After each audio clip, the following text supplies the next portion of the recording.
tenho o prazer aqui de estar recebendo aqui no nosso podcast o Capitão Torres, nome Jaime Celestino Torres, popularmente conhecido aí, nome de guerra na Polícia Militar, Capitão Torres.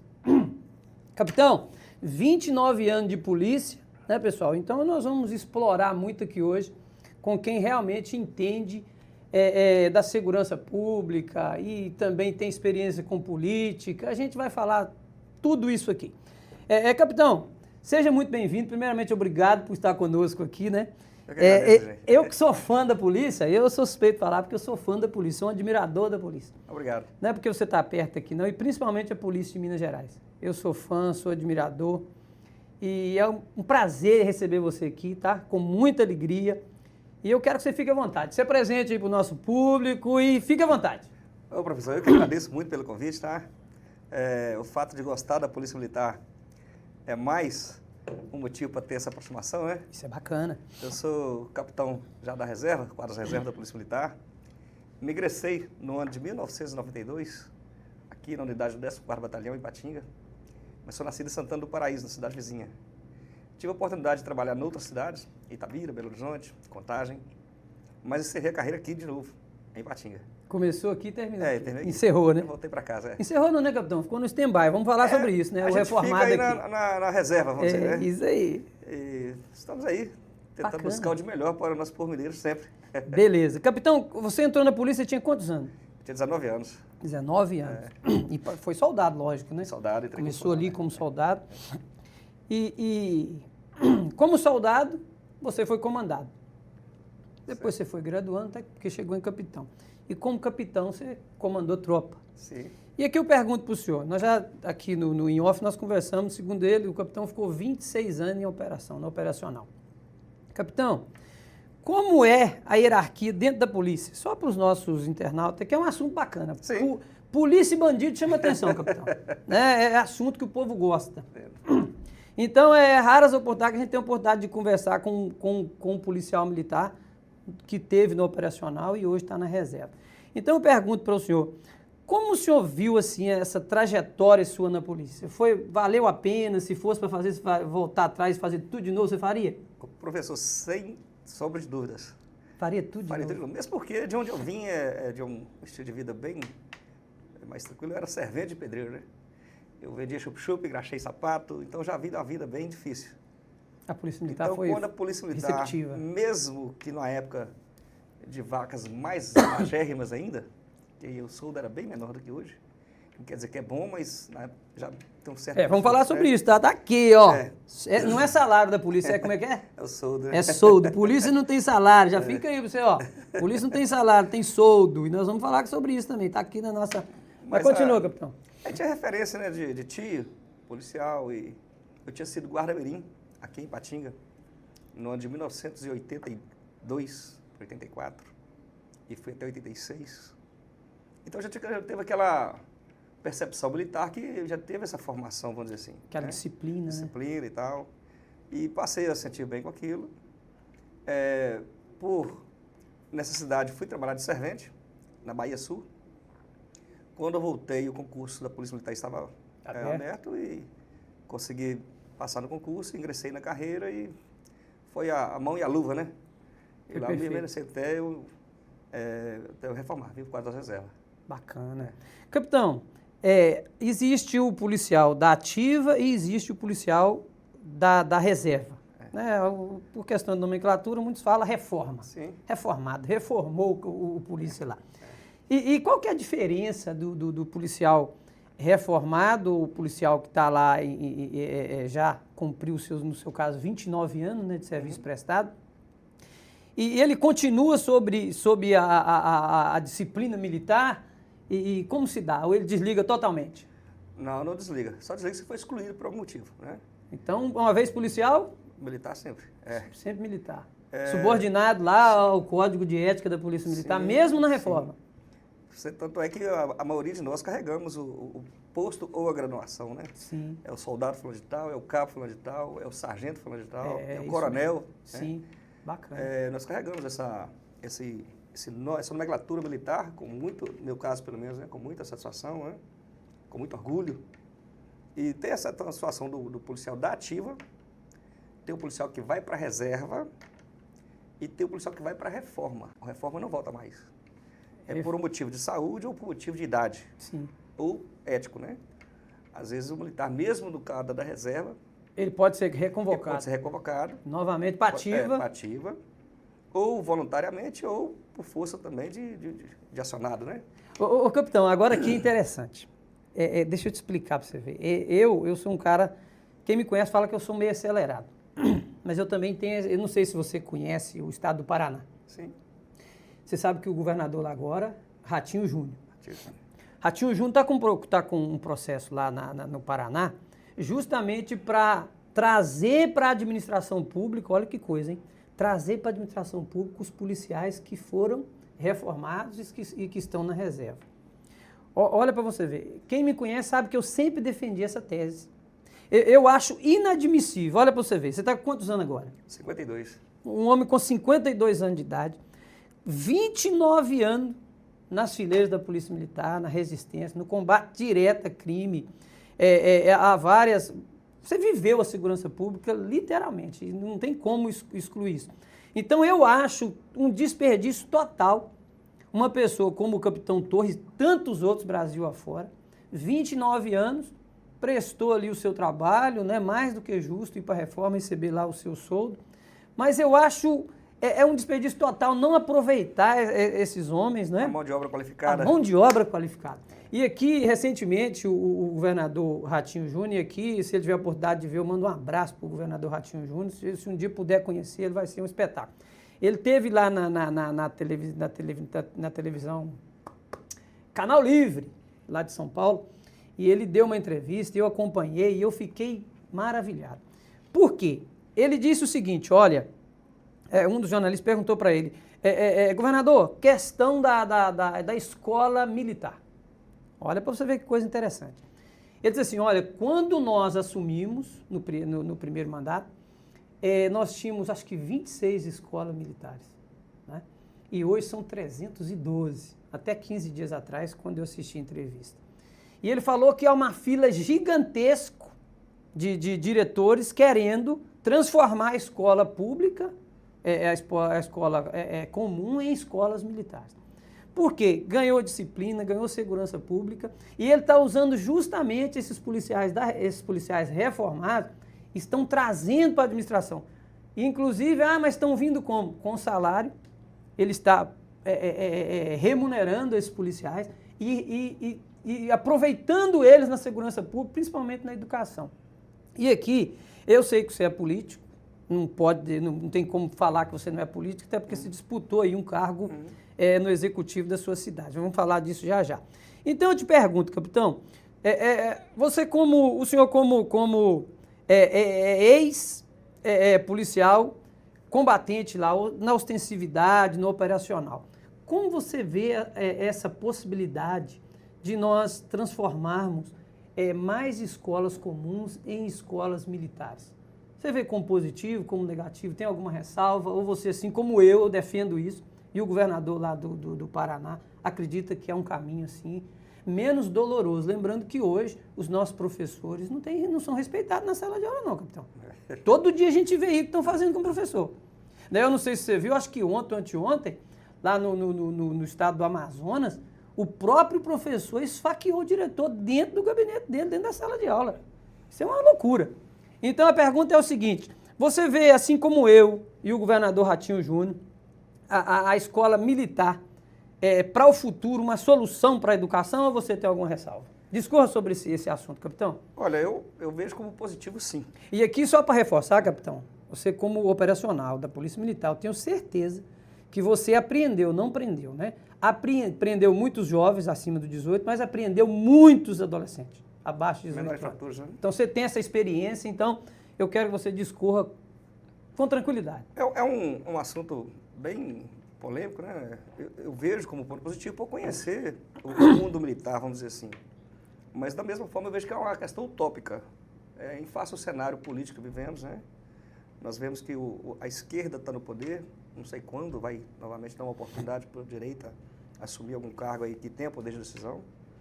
Mesmo na direita, na decisão, nós sabemos que foi tolhida, né, de várias decisões, várias oportunidades de apresentar projetos quanto esse, dificultado aí pelo Legislativo, inclusive nacional. Eu penso que a questão do militarismo na escola seria uma alternativa, seria uma, mas tem várias outras. Aproveitar o policial da reserva para poder aplicar uma disciplina, talvez seria os únicos que teriam conhecimento de causa, né, para poder levar esse assunto para as escolas. Mas a disciplina não está segura somente na mão dos militares. Nós sabemos que tem outros vieses que poderiam estar levando aí às escolas um comportamento mais efetivo, mais eficaz nessa relação professor-aluno, sem que haja necessidade de ter lá a formação militar propriamente dita. É uma alternativa. Estou em pleno acordo e concordo, e seria uma alternativa, mas vejo como utopia, conforme eu falei, Sim. diante do cenário político. Fala-se em acabar com as polícias militares, nós vemos outros cenários, né, falando disso. Então, entre o preto e o branco, tem várias alternativas de cinza, né? Com certeza. E nessa tonalidade de cinza que vamos ver o que é o ideal para a nossa comunidade. Mas é um assunto que vale a pena ser Vale debatido. a pena ser debatido, com certeza. Vale a pena com ser certeza. debatido. E Você lembra, não sei se ainda existe, talvez o capitão possa até explicar. Você lembra do PROERD? muito, Fred. Você chegou a atuar no PROERD também? Não atuei pela forma... Sim, alguns colegas seus atuaram? Muitos. Muitos. A minha filha foi homenageada pelo PROERD. Que bacana. 2 filhas na época. E é um portfólio da Polícia Militar que traz muito aprendizado, muito Para quem não ensinamento, sabe, o PROERD foi implementado aqui na nossa região, onde consistia... tipo um bate-papo da polícia com a comunidade, via escola, né? Promovia alguns eventos, né? É a aproximação do Estado, né? Do braço forte do Estado, vamos dizer assim, do braço armado do Estado, com quem está chegando, para quem está formando. E vários projetos sociais, Bom de Bola, Bom na Escola. Sim.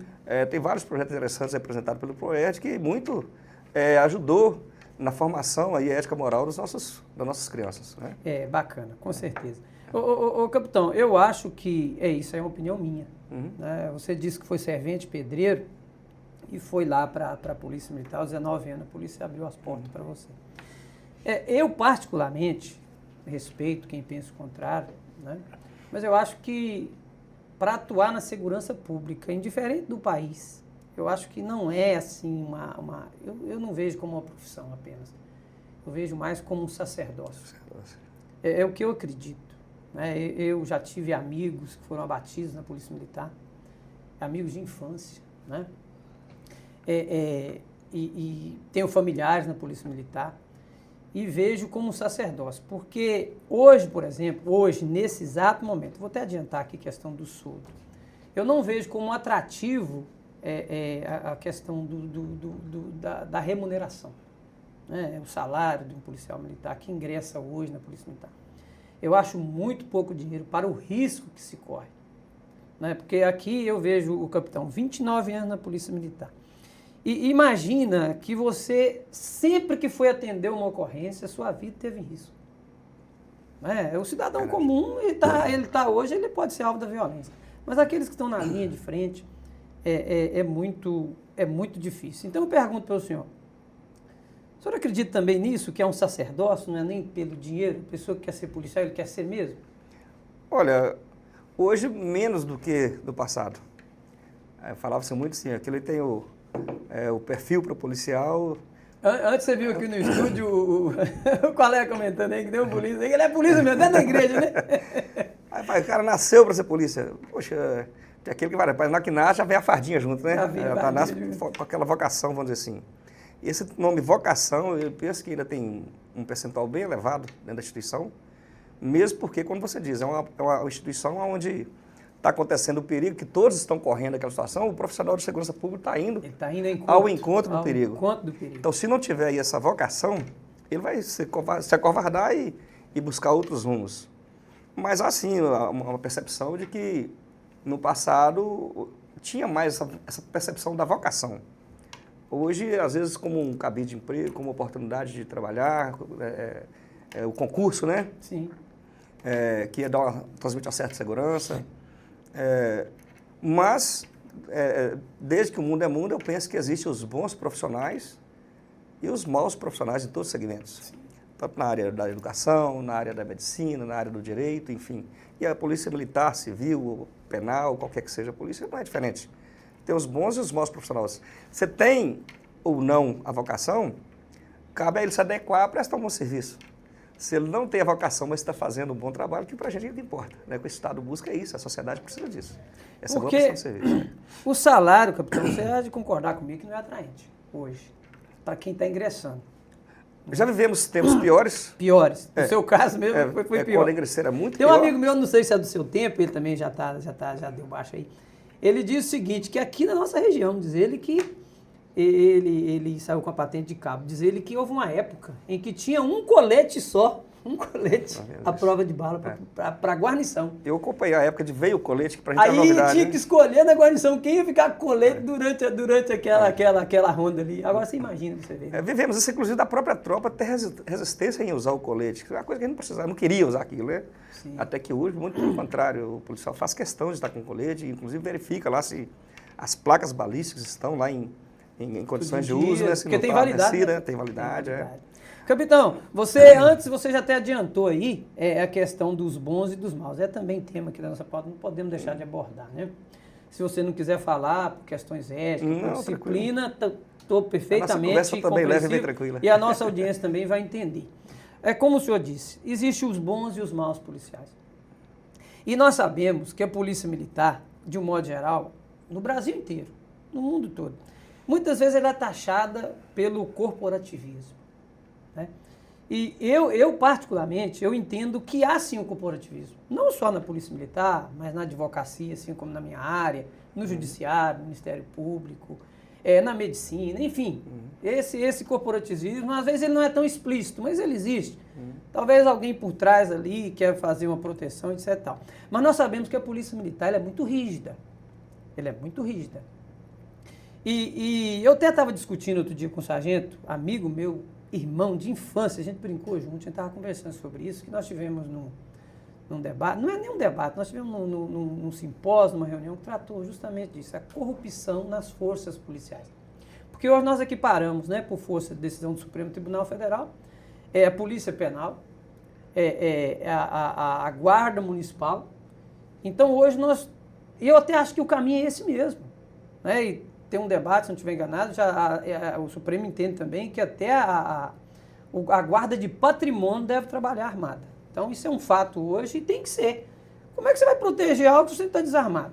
A arma é o seu instrumento de trabalho. Né? No meu caso, que sou advogado, são as leis. É um vademécum, é um Código de Processo Penal, é a Constituição. A arma do policial para exercer o trabalho dele é justamente a arma que ele impunha, que ele está no seu alcance. A guarda, como é que vai proteger um patrimônio se estiver desarmado? Então eu defendo sim o armamento, sou pró-armas, que fique claro, né? E aí eu pergunto para o senhor, como o senhor vê esse entendimento que parte da sociedade vê e às vezes taxa a polícia de ser corporativista? O que você me fala disso? Olha, você acha que há esse corporativismo? Você que ficou 29 anos lá. Eu conheço da instituição que eu servi, sirvo, né? Polícia Militar, e lá a gente corta na própria carne sem nenhuma ação. Fato, isso é fato. Isso é fato mesmo. Às vezes, por motivos muito mínimos, a nossa instituição Polícia Militar pena de maneira, vou dizer, severa, de maneira forte, para que não haja aí essa persistência dos desvios de condutas dentro da instituição. Então, não consigo falar das outras instituições. Sim, né? Mas da sua, né? E eu vejo, às vezes, a visão da comunidade injusta. Equivocada, né, capitão? Sobre uma avaliação sobre determinados atos do policial. Eu sigo alguns colegas nas redes sociais, eu vejo alguns comentários, postagens, totalmente, assim, diminuindo a atividade policial, levando a entender que o policial estava totalmente errado em determinadas situações e afirmando essa situação e que leva uma formação de opinião para o público que o acompanha, que é injusta, porque a gente percebe que o policial estava coberto de razão, cumprindo a lei, cumprindo a legalidade, de uma maneira ética, e às vezes foi preciso... Pública, né? Porque os atos da polícia são públicos. Né? Para resolver a questão, né? Que o bem maior é a vida, ele tem que agir daquela forma, mas é interpretado de uma maneira que é totalmente equivocada e que faz uma formação de opinião injusta. Então tem essa questão, dependendo aí do caso concreto, né? Claro, não vou dizer que todo policial está 100% correto nas suas atitudes, Mas eu vejo e percebo muitos atos que são equivocados na forma de ser analisados aí pela comunidade no geral nesse sentido. Sim, eu também eu concordo com o capitão aqui, sem nenhuma bajulação. Eu acho que em toda profissão tem algum desvio de conduta. Mas eu acho, e aqui eu acredito que quem está nos ouvindo vai compreender comigo.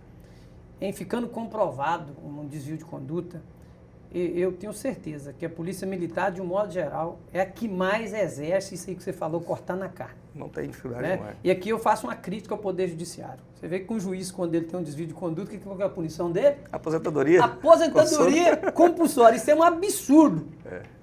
Um absurdo. Como é que você pune um criminoso mandando ele embora para casa? A situação é. Né? E aqui eu tenho muitos amigos juízes que também discordam disso. Discordam literalmente. Né? E os caras gera impunidade, né? Gera impunidade. E aí impunidade, sim vem para a sociedade esse sentimento. Poxa vida, como é que o juiz cometeu um crime e ele vai para casa? E nós vamos pagar o salário dele o resto da vida e diga se é um salário, se porventura tiver que ser transferido, só mediante a promoção. Sim. Então, ó, pra você ver, é vitalício. Vitalício. Então, é uma coisa incrível. Então, acho que nós temos sim que equilibrar, e eu concordo com o capitão. A gente sabe que tem muitos desvios de conduta em todas as áreas, né? Mas dentro da Polícia Militar, eu também acredito que ela é quando descoberta, o pau canta mesmo, o negócio é feio, a gente vê aí seríssimas punições. Ninguém passa a mão na cabeça de ninguém. Não, isso é fato. Nesse tema, capitão, eu gosto de perguntar e deixar a minha opinião antes. Claro. Tá legal? Para que o entrevistado aqui, no seu caso, fique bem à vontade. Vamos falar das câmeras na polícia. Eu sou totalmente contra. Eu, como cidadão. Mas por que você é contra? E vou explicar. Por quê? Porque eu sou contra botar a câmera no policial. Por que eu sou contra, capitão? A gente viu estarrecidamente, recentemente, em Belo Horizonte, um sargento de 29 anos que foi alvejado, deixou uma filhinha, você acompanhou. Eu lamentei a morte daquele policial, sabe? E lamento mesmo. Que foi gravado a situação. Você viu que, na minha opinião, aquele policial, ele demorou para reagir. Então, ele foi alvejado porque, na minha percepção, ele pensou, alguém está me vendo. Então, eu acho que nós não temos hoje no Brasil, talvez no futuro, nós teremos uma estrutura para que o policial seja monitorado através de uma câmera no seu peito. Eu acho que não, hoje no estado que nós estamos, nesse momento atual do país, os nossos policiais não têm condições de andar com a câmera. E eu explico, capitão, deixo claro, por quê?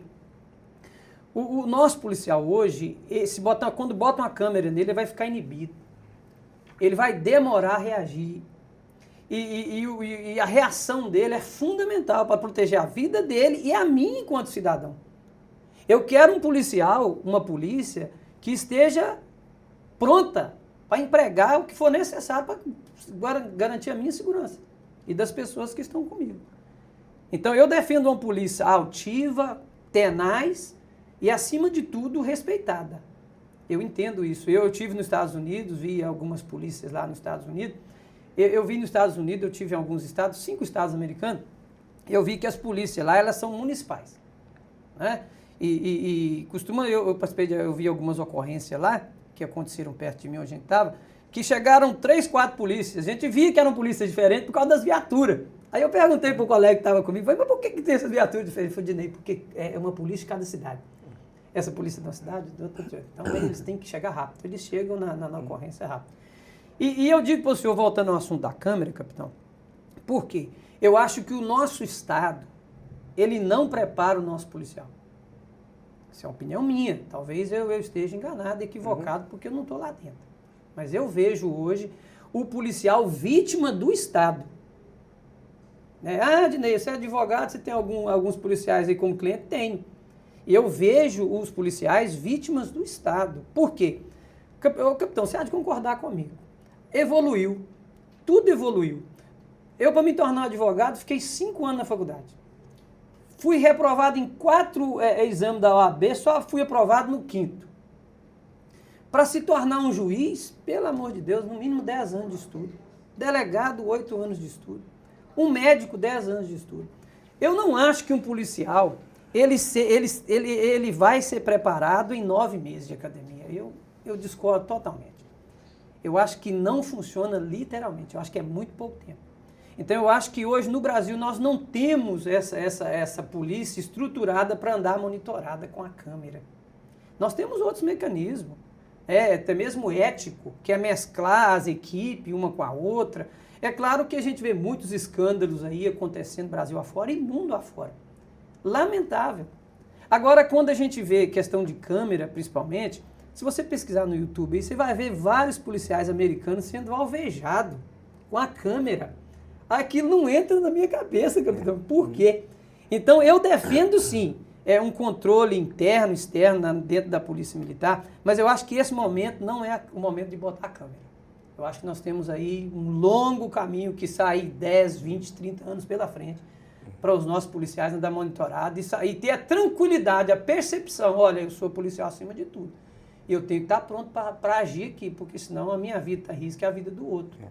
Então eu te pergunto, qual que é a sua opinião sobre a câmera? Você escorreu vários assuntos aí dentro do assunto da câmera. Para você entender a minha posição. Sim, claro.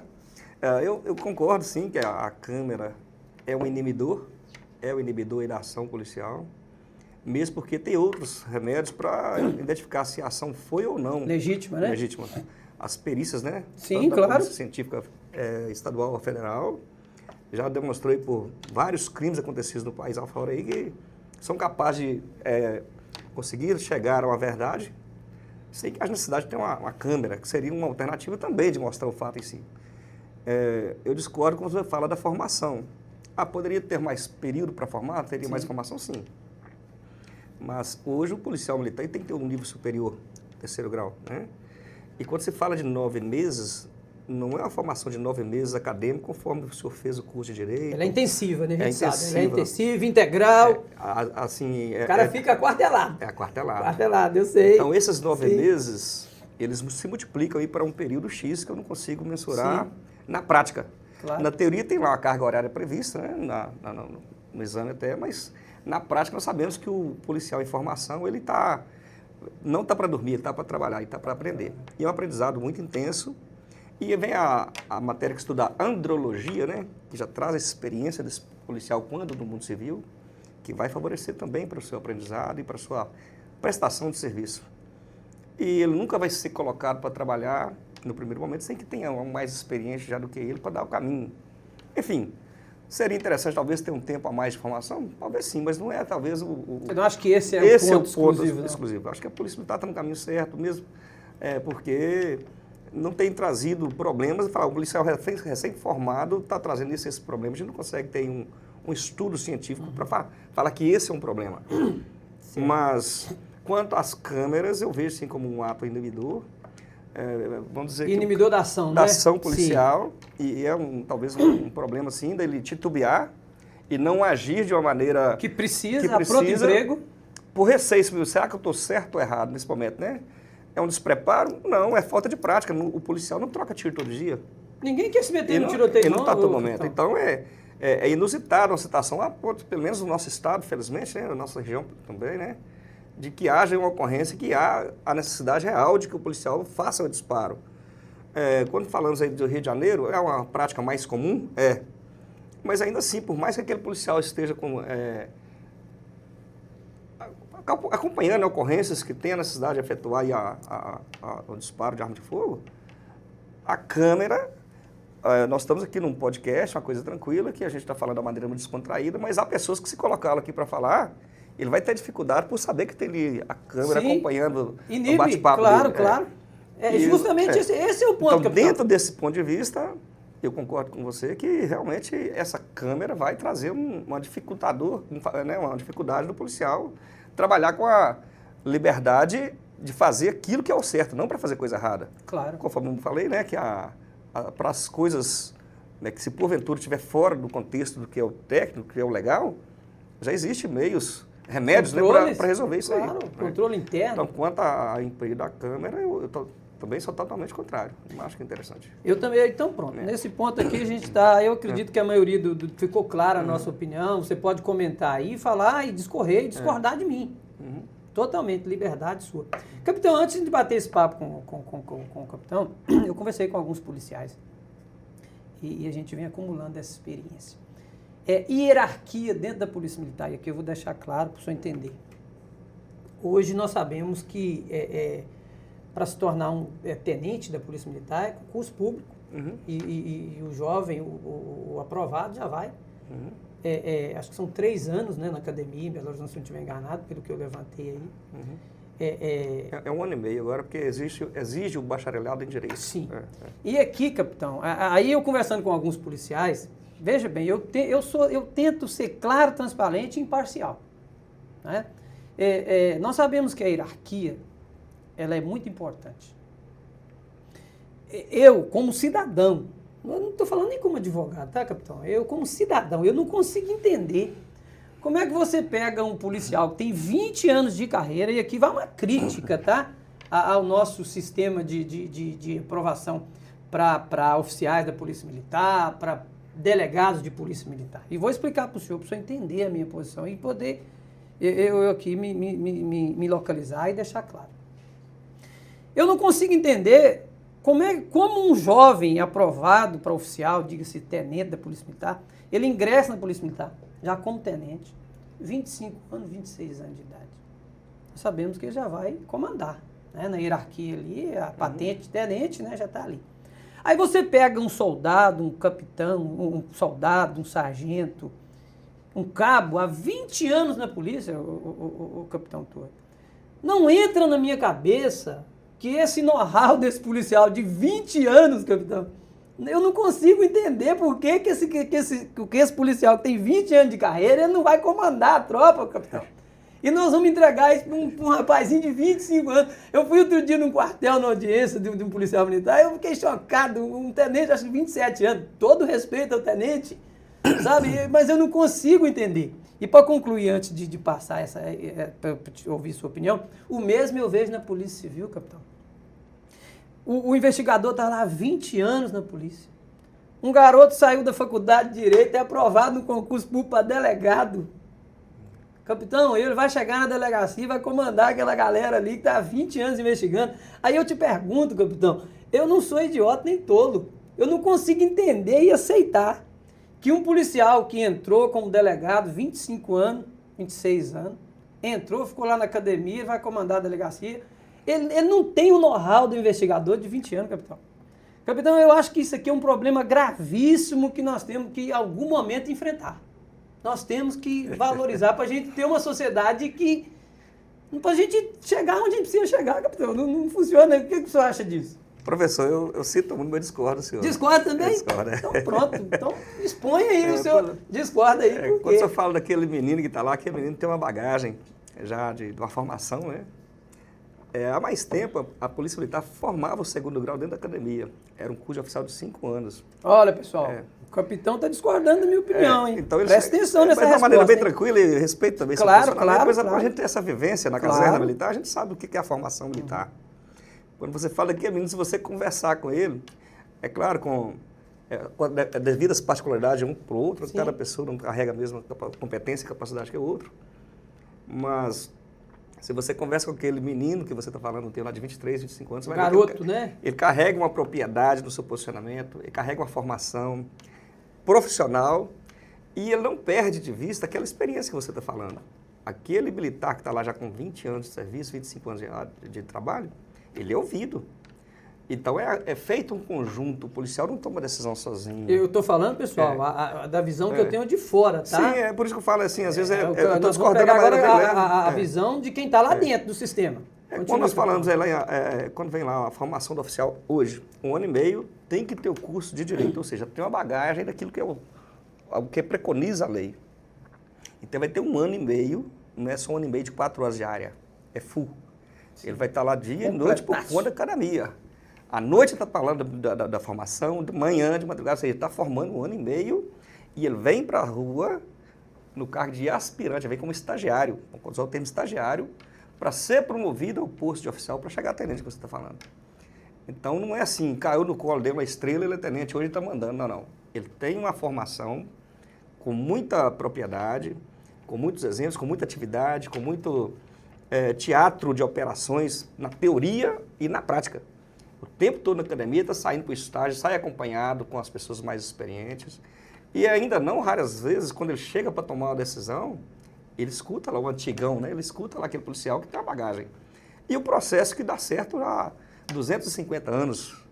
E a nossa polícia. É a nossa polícia militar de Minas Gerais. Nós estamos falando aqui de Minas Gerais, né, pessoal? E eu estou falando da nossa polícia militar. Sim, eu consigo falar dela, não consigo falar das outras instituições, porque eu não vivenciei. Né?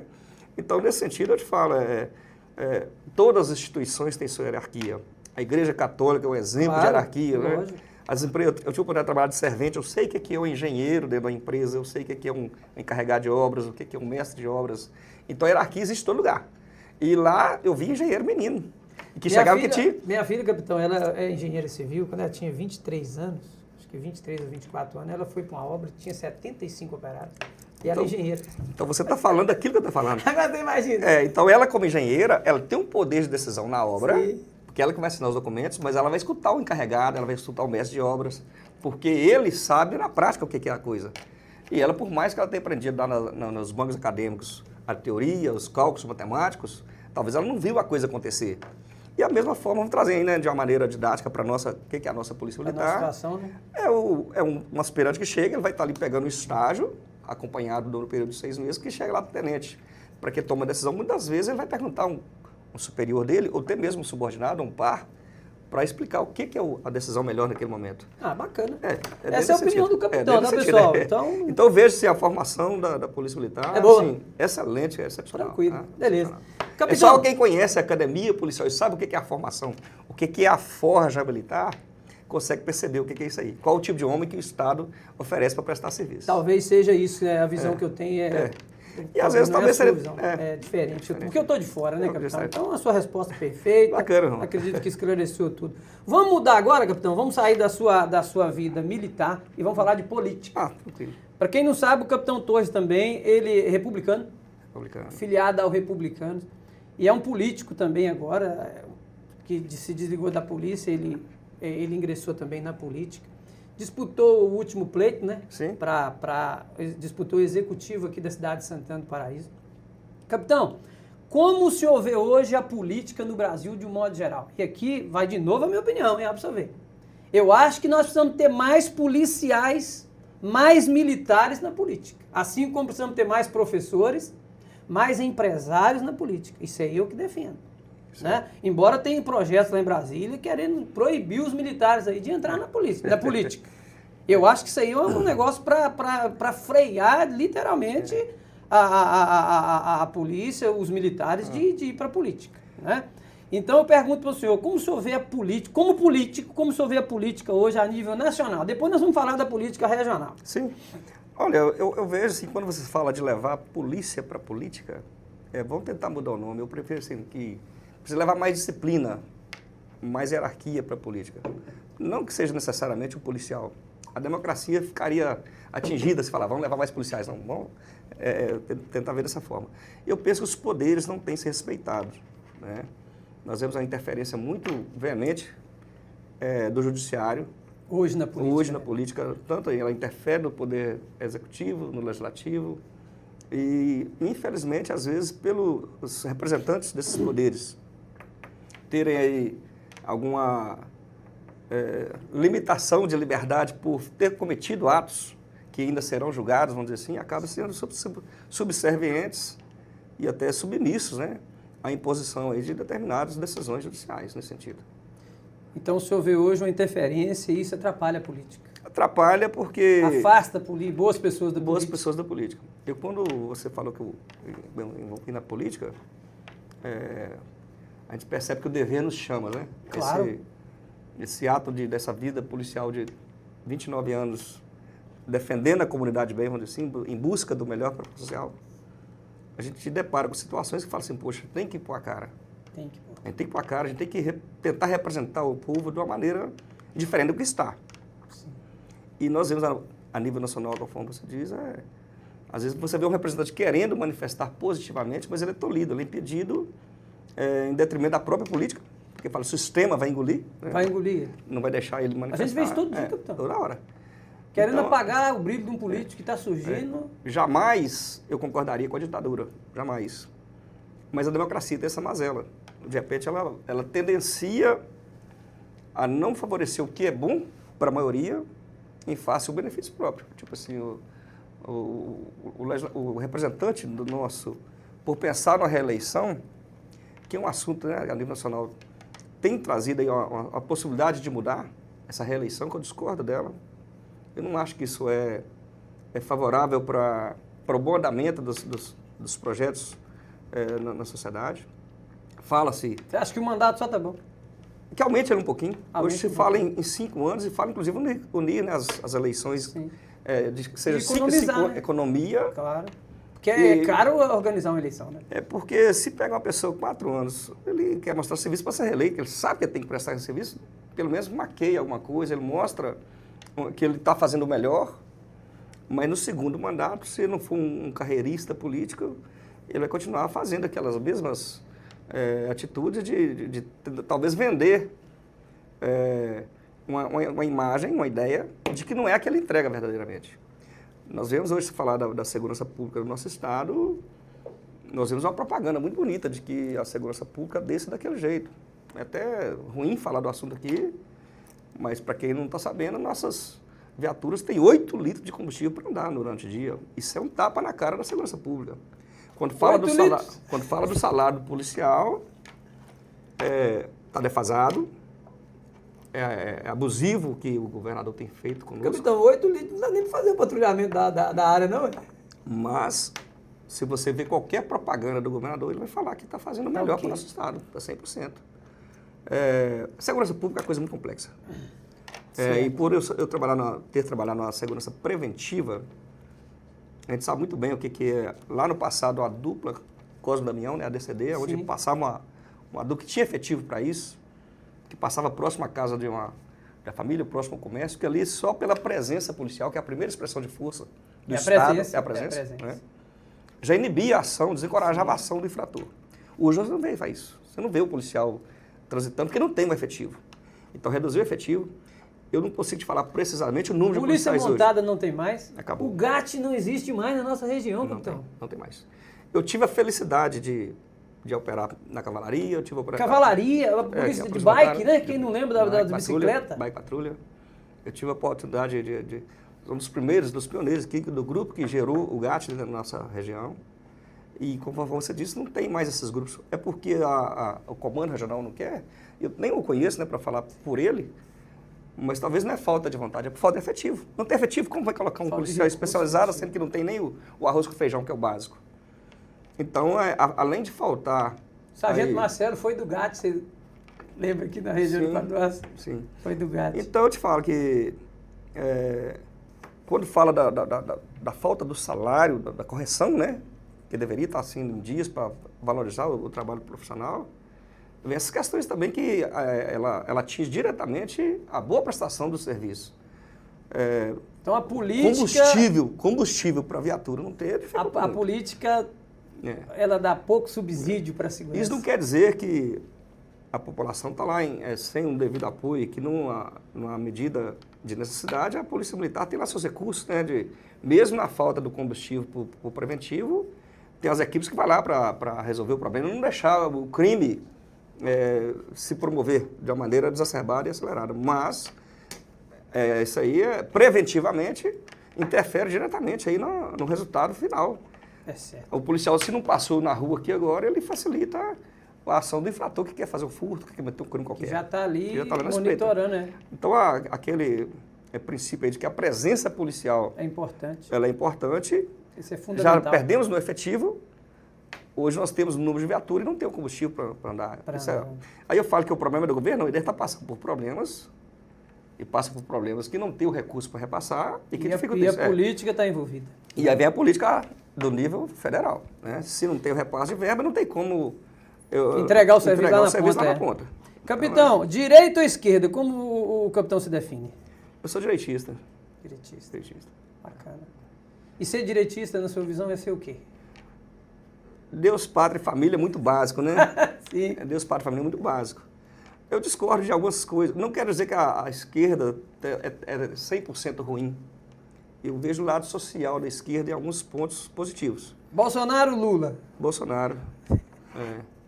Mas eu discordo, por exemplo, quando se entrega muito gratuitamente, com uma clara compra de voto, através de um projeto social, e sem dar a oportunidade àquela pessoa se autossustentar.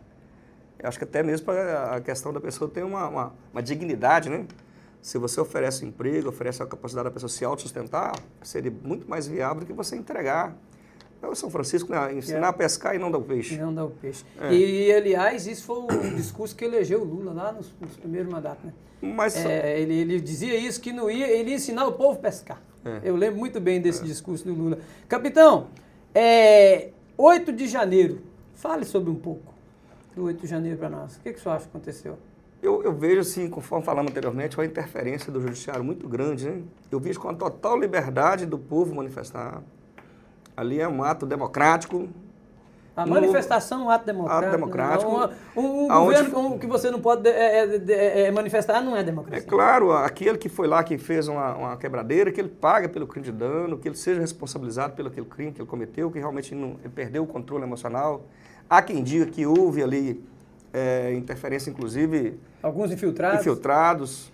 Aí que manipulou aquilo, né? Se há provas ou não, a gente escuta em redes sociais várias informações, mas o processo a gente não tem em mãos para acompanhar se realmente, de fato, aconteceu a questão dos infiltrados. Mas, numa visão simplória, é um ato democrático de manifestação contrária ao que estava acontecendo, e aquele que excedeu, que ele pague pela exceção que ele fez. Sim. Agora, nós estamos vendo aí já muito interesse político em cima daquilo ali. É isso que eu vou... seria a próxima pergunta, capitão.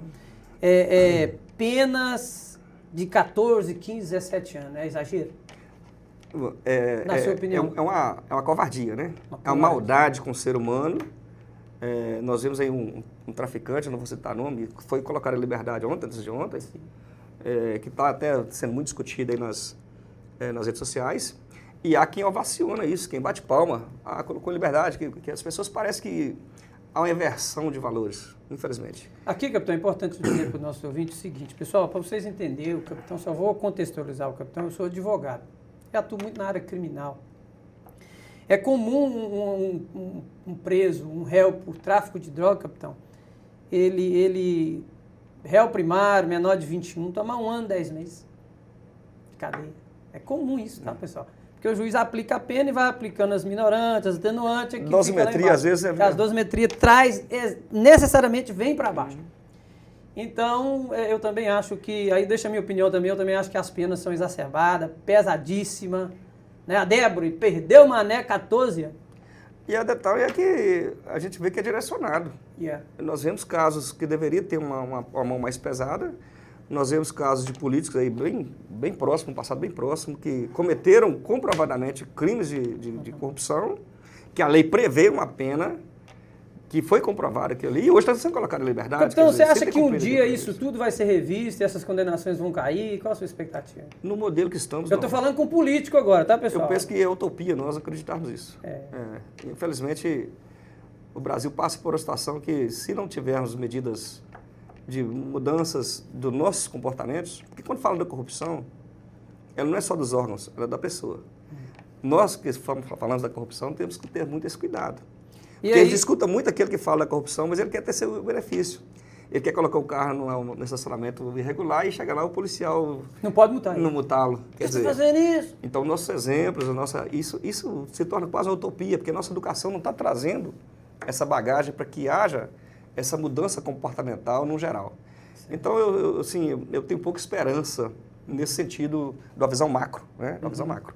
Infelizmente, nós vemos a corrupção em todos os segmentos da nossa sociedade e passa a ser a regra, infelizmente. Né? Capitão, o Nós com 6 dá essa liberdade, o nosso diretor, o Menezes, fala, fica à vontade. Né? Capitão, eu acredito, presta bem atenção, a minha opinião sobre isso, eu acredito que um dia vai mudar. Né? Quem me conhece sabe, quando do julgamento do Lula, lá na Lava Jato, eu discutia com os colegas advogados, falava assim, olha, o que vai acontecer? Um dia isso vai ser tudo anulado e o Zanin vai virar ministro do Supremo Tribunal Federal. Eu via aquilo. Né? Eu acompanhei aqueles depoimentos, eu vi que o juiz Sérgio Moro, em muita coisa, ele pisou muito na bola. O procurador Deltan, eu acho que ele exagerou em muita coisa, e eu vi a nulidade. E os advogados arguíam nulidade no ato, e o juiz ignorava, e o promotor, e aquilo, eu acho que prejudicou. abriu brechas para que nós anulássemos tudo aquilo. Né? Se está certo ou errado, não sei, não advoguei para ninguém da Lava Jato. Né? Mas assim como eu acompanhei a Lava Jato naquela época, eu acompanho agora esse processo dos envolvidos no 8 de janeiro. Eu acho que está havendo muita irregularidade e que um dia vai sim ser anulado. Mas eu respeito a sua opinião de achar que não, que a gente deve acreditar. Então eu já passo para outra pergunta necessária, né? Anistia, capitão. Anistia. Anistia, Anistia né? já. Anistia já. Anistia já. Tem que haver. Quando eu falo assim da questão, só remendando a Sim. resposta anterior, eu não sou 100% pessimista, muito pelo contrário. Eu falo do modelo que está agora. Né? O modelo que está não nos dá esperança de melhorias nesse sentido. Sim. Para isso, teria que ter uma mudança comportamental de todos, ou pelo menos da grande maioria. Mas, infelizmente, as pessoas que têm o benefício próprio, ele não importa que vai ser o resultado final. Eu vivi isso na política anterior. Sim. Né? A pessoa Então, que o senhor anistia já. ele está enxergando que a coisa está errada, mas por ele ter um benefício, olha para o próprio umbigo e apoia o que está errado para poder perpetuar na situação de estar bem-estar. Conforto próprio. Conforto próprio. A zona de conforto. Então, essa zona de conforto aí que nós vivemos medidas muito interessantes lá na máfia siciliana, na Itália, que dão resultados positivos. Sim. Nós vemos hoje na América do Sul, né? E o preço foi alto, né, capitão? Preço alto. Mataram juízes, preço né, alto. Aí que eu falo. E essas medidas... Mataram juízes na Itália. E essas medidas, talvez, não sendo radical, tá? Mas talvez seja uma das poucas medidas que trariam um resultado mais emergente para o nosso país. Mas nosso país é pacífico, as pessoas não gostam. O nosso povo é do bem. Do bem, graças a Deus, isso é bom. E, infelizmente, é a situação. Então, a anistia é necessária. Necessária. Bom, não tem o porquê aquelas pessoas estar trancafiadas e pagando por um crime que não existe uma previsão legal daquilo. Nós estamos vendo um juiz da alta corte, ele está fazendo conduzindo tudo. Ele está fazendo todos os procedimentos, todos os trâmites que a lei prevê, única pessoa. Ali não existiu polícia, não existiu o poder de investigar. Não, ele está tomando as decisões. Comandando aquilo, ad eterno. É uma ditadura. Tá, aí nós estamos vendo aí vamos para a próxima questão. Lei, como é que chama? Magnitsky. Você está acompanhando? Sim. Que essa lei é uma lei americana que prevê punição para essa autoridade. Você acha que vai vir para essa autoridade? Torço muito para que aconteça. É mesmo? Torço muito para que aconteça. É porque por mais que nós temos a nossa... o nosso país, né? Ele tem a sua independência, nós temos aí a nossa liberdade, mas nós estamos também sob essas leis externas. Só para conceituar os nossos ouvintes, lei Magnitsky. É um negócio assim, né? Mas, talvez a pronúncia não esteja legal, mas é. É uma lei que é uma lei americana que visa punir as autoridades que em tese ferem a democracia mundo afora. Né? Às vezes a pessoa, estou vendo aí alguns jornalistas dizendo que é só dentro dos Estados Unidos, não. A lei ela é extensiva, o governo americano inclusive sancionou juízes, políticos na última gestão do Biden. Né? Agora que está vindo na gestão do Trump, mas na gestão Biden, juízes foram alcançados por essa lei, que em tese é o seguinte: é a morte financeira do cidadão que é alcançado por essa lei, que não pode movimentar nada financeiramente. A soberania nossa ela é indiscutível. Claro, necessária, sempre. Né? Mas nós vemos interferências externas de várias outras maneiras, conforme nós vemos na floresta amazônica, por exemplo. É uma mão inteira dos países de fora no nosso país que quebra a nossa soberania? Não na teoria, mas na prática estão fazendo e acontecendo dentro do nosso país. Então, essa interferência jurídica, se é para trazer o remédio para solucionar o que está acontecendo, eu torço muito para que aconteça. Seja bem-vindo. Seja muito bem-vindo. 2026, você acredita em Bolsonaro na política? Disputando a eleição? Você acha que há a possibilidade? Lembrando que ele tá inelegível por 8 anos. Sim. Bom, eu sou otimista em face àquilo que você acabou de dizer, que o presidente atual também passou por situação parecida e à época tinha menos pontos que favoreciam a ele, que foram desvendados e trazidos à tona, fazendo com que ele se tornasse elegível. Então, está essa esperança. Então, tem essa esperança porque a gente vê menos motivos para que ele esteja inelegível, em face à falta de materialidade e mais vontade do que propriedade material para poder colocá-lo inelegível. Capitão, agora saindo da política nacional, vindo para a regional. O capitão disputou a eleição para sair prefeito de Santana do Paraíso. Teve 2 candidatos, o senhor e o atual prefeito, que também é ligado à segurança pública, é o delegado, né? Sim. E aí eu pergunto para o senhor, como o senhor vê a gestão passada dele e essa agora que começou, está no começo, 6 meses aí, né, dessa reeleição, dessa administração Bruno Morato Oliveirinha, segundo mandato. Como você vê o primeiro mandato e agora o segundo mandato? Você acha que está bacana, não está? Você acha que... professor, não Fique à vontade, tá? Não, claro. Seria infantilidade da minha parte dizer que o mandato dele foi 100% ruim, muito pelo contrário, né? Tem muitas coisas positivas.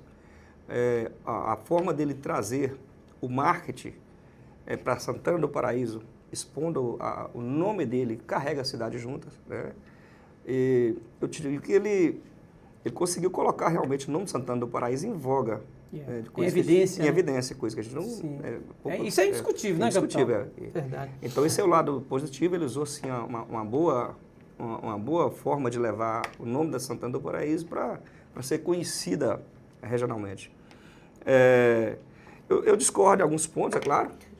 Ponto negativo e ponto positivo, no seu ponto de vista, como cidadão e como político. Aqui você pode unir as duas opiniões, tá? Basicamente, eu vejo falta de transparência onde é colocado o cenário. E falta de atentar para as vontades do nosso povo.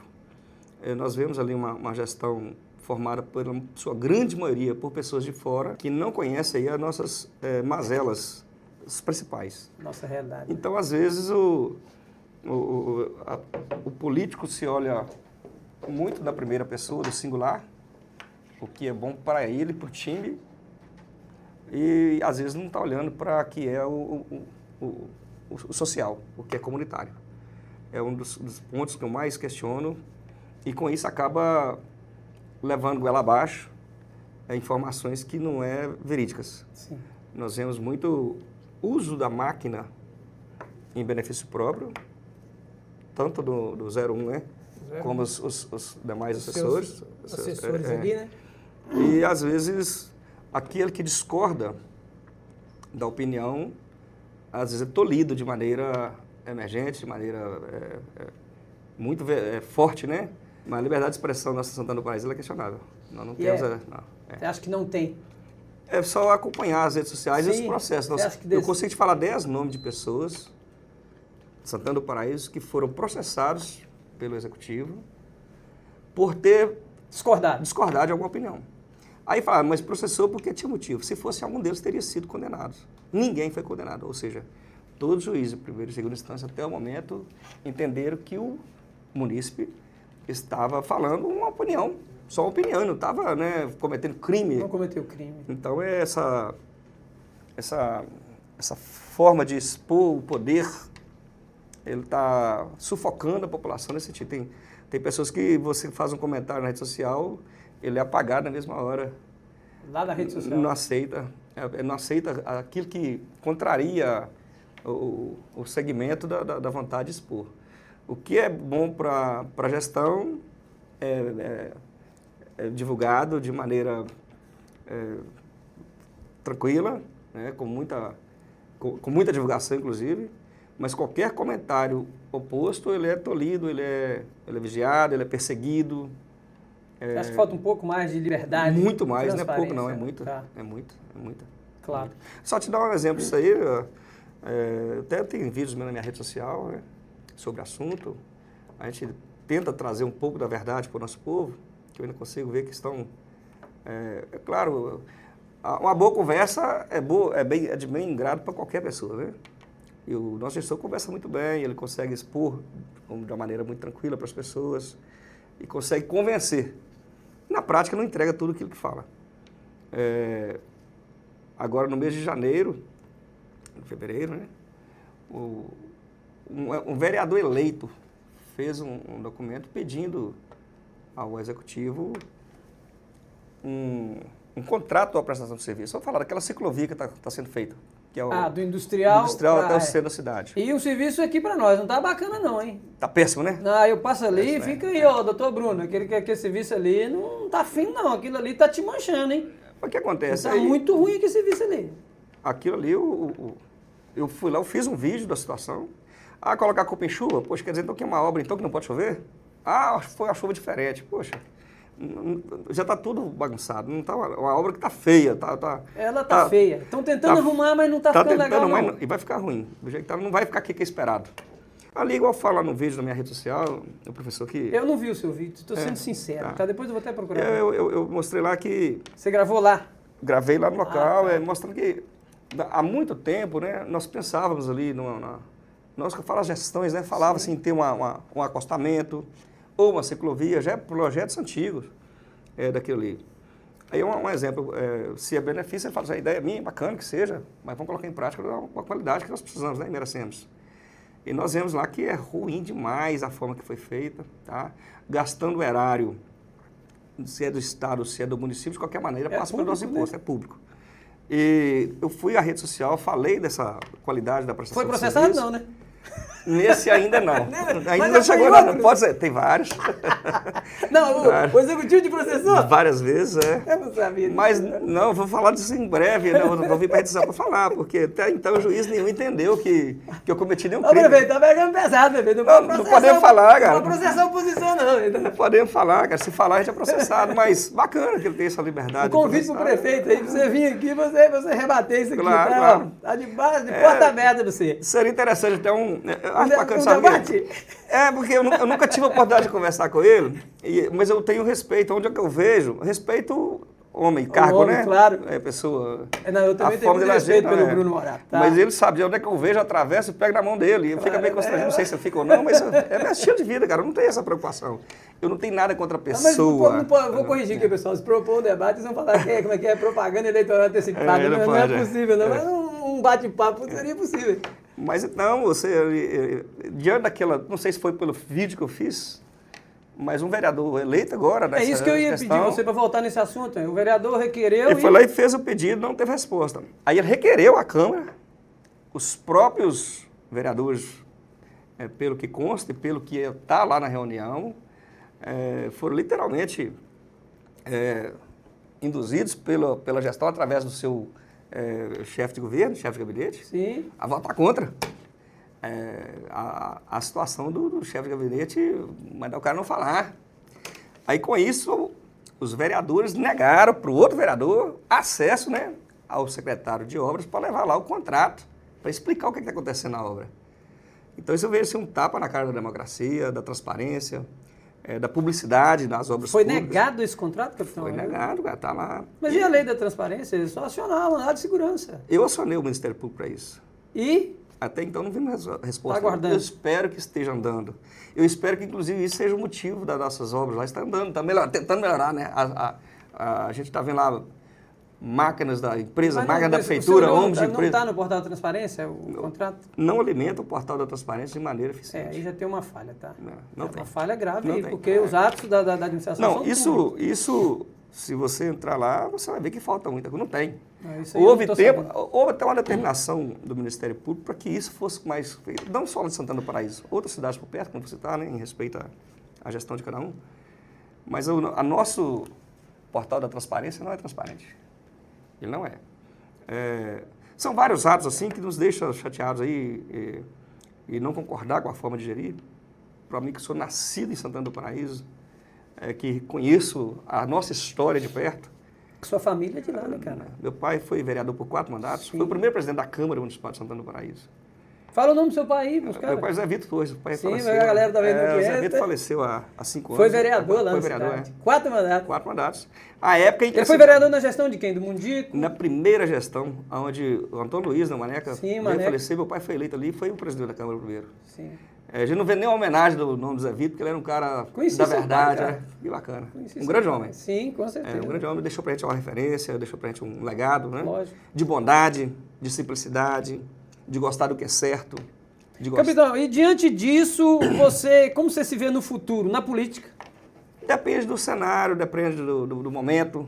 depende da construção política. Tudo. Depende da saúde da gente, né, que eu não sou mais menino. É lógico. Eu preciso ver. Não, mas 52 anos, não. Vem eu estou, graças a Deus, transbordando saúde.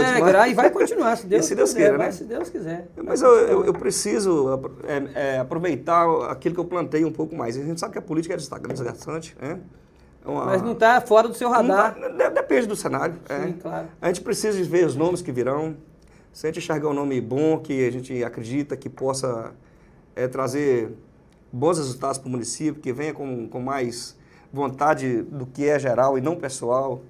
Eu não tenho essa dificuldade, não tenho assim... Está à disposição. A gente tem um sangue político, vamos dizer assim, porque deveria ter em todos nós. Uhum. Há aqueles que dizem, eu detesto política. Mas aí ele é governado por aqueles que gostam da política, vamos dizer assim. Não é que eu goste, porque a política se tornou muito suja, tem muita maldade na política, mas a gente precisa de trazer pessoas que têm uma visão mais clara e mais necessária para soluções do que é o bem comum. Bacana. As prefeituras, né, falar no geral, elas precisam de perder essa característica de ser uma indústria para empregos e enriquecimento de poucas pessoas, de pequenos grupos. Transferência de riqueza. Então tirando do pobre, passando por... As prefeituras, no geral, precisam ter uma visão mais ampla. Para o povo, né? Para a sociedade. Eu também acredito. Capitão, o atual prefeito, Bruno Morato, da sua cidade, Santana do Paraíso, né? Ele está no mandato da reeleição. Sim. Então não poderá vir mais como candidato. Certo. E nós sabemos que ele foi reeleito com a maioria dos votos. Sim, você foi derrotado por ele ali com a votação expressiva. 90%? 90% do voto. Do eleitorado. Então você há de concordar. Você não é tolo, não estou tratando aqui como um idiota. Não, claro. Né? Claro, você entende, respeitou o momento, né? Reconheceu a vitória. Mas agora, com sinceridade, o senhor acha que o prefeito Bruno Morato, ele tem poder de transferir voto na próxima eleição? Seja sincero. Porque aqui, capitão, eu vou explicar essa pergunta. Na eleição para presidente... Eu vou ter tempo para responder, né? Claro, você vai responder. Na eleição de presidente entre Lula entre Bolsonaro e Haddad teve 49 milhões de votos. Poder de transferência de voto do Lula, sim. Isso é fato. Claro. Ignorar isso é tolice. Claro. Puf, né? O cara transferiu os votos, literalmente. Agora, eu pergunto para o capitão, você acha que o atual prefeito, Bruno Morato, ele terá esse poder de transferir o voto para o seu futuro? Que com certeza ele vai apoiar alguém. Com certeza. E você acha que vai ser possível essa transferência? Professor Ginei, o senhor também já foi candidato a prefeito de Santana do Paraíso. Claro, fui candidato. Lógico. Você sabe que é uma política de Santana do Paraíso, como qualquer outro lugar, quem tem a máquina na mão...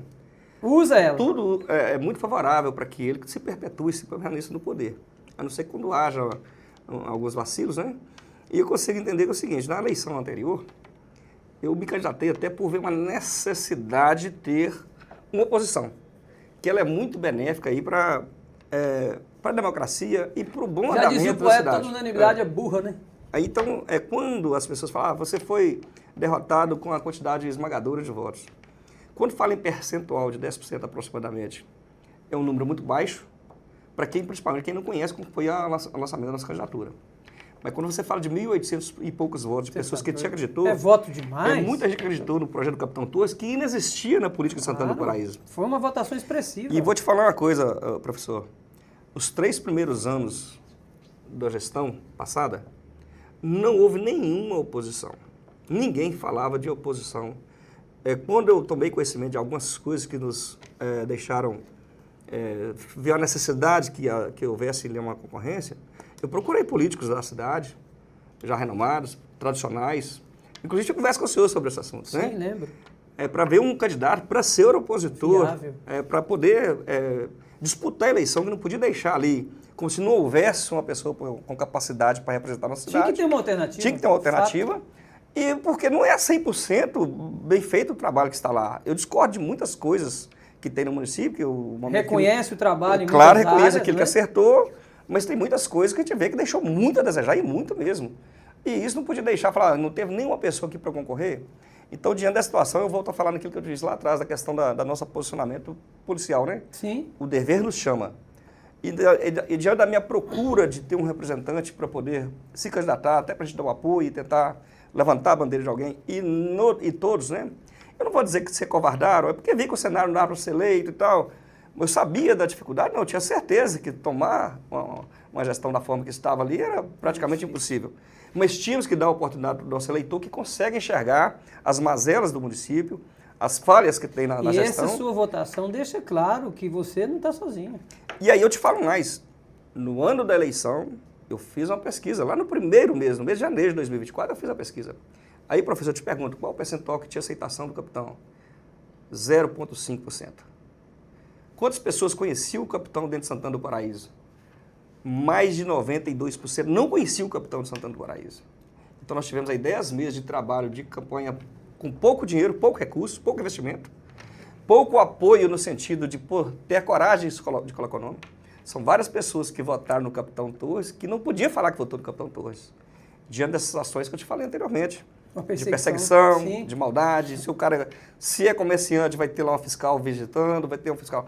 Então, são muitas coisas que conseguimos trazer de verdade para que o povo tomasse conhecimento, que se não fosse esse candidato, não teria condição de ter trazido. É verdade. Agora eu te falo, chegou a eleição, era previsível, né? Quando fala derrota, eu não acho o termo derrota viável. Não. Foi assim, um resultado político para um momento. Mas quando tem lá 10% que as pessoas acham que foi muito pouco, eu acho que foi bacana, foi muito bem aceito. Eu nunca vi esse comício nenhum que eu fiz. Eu também concordo. Eu concordo que foi uma votação expressiva. Todo comício que nós fizemos, todas as reuniões, eram poucas pessoas que tinham coragem de se manifestar favorável ao capitão ou contrário à gestão do momento. Então, por um motivo ou outro, os nossos comícios iam poucas pessoas, as nossas reuniões iam poucas pessoas, mas aqueles que iam, você sabia que eles ouviam coisas que precisavam de ouvir, que era importante que distribuísse aquilo.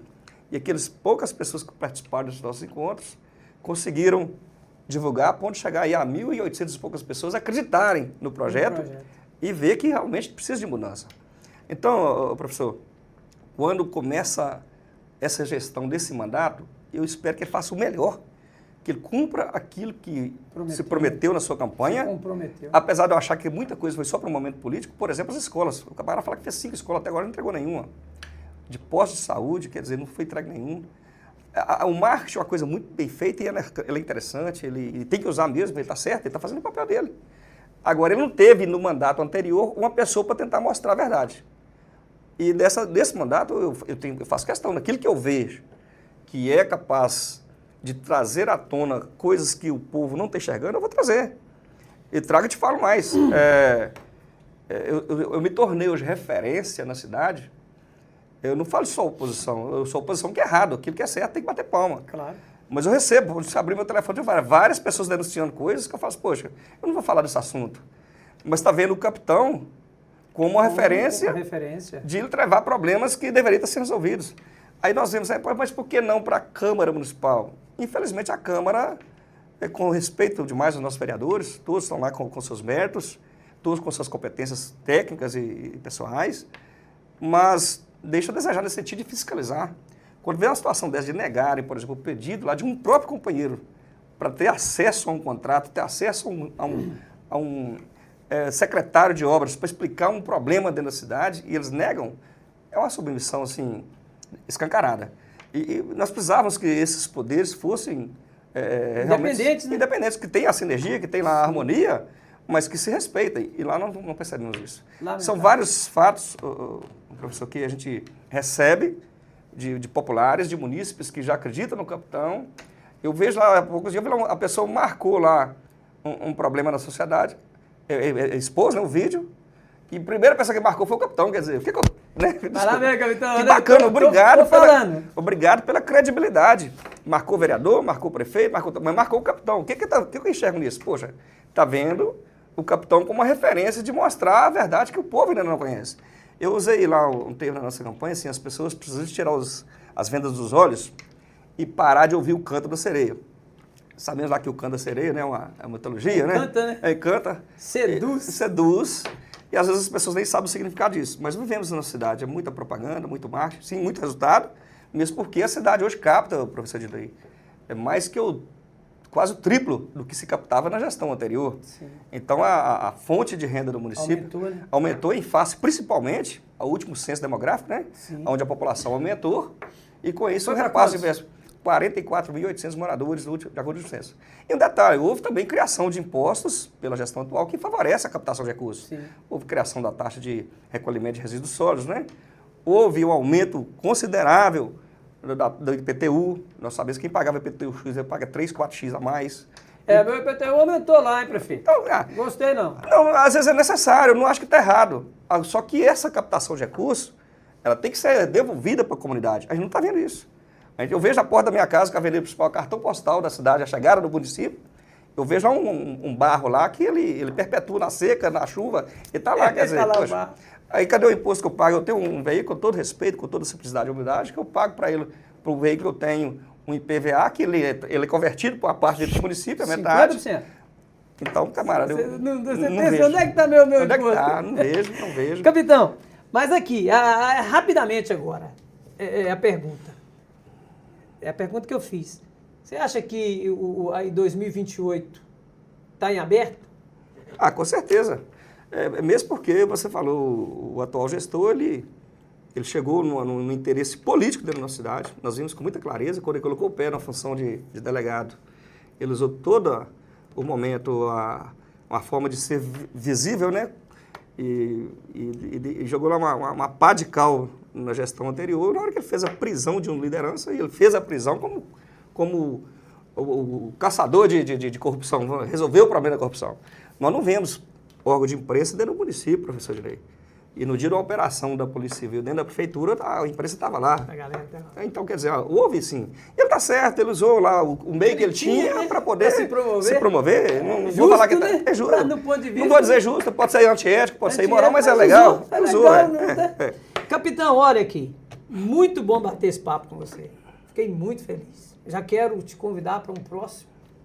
À disposição, Tá, meu irmão. Se a gente tiver vida e saúde. Os meninos vão organizar aí.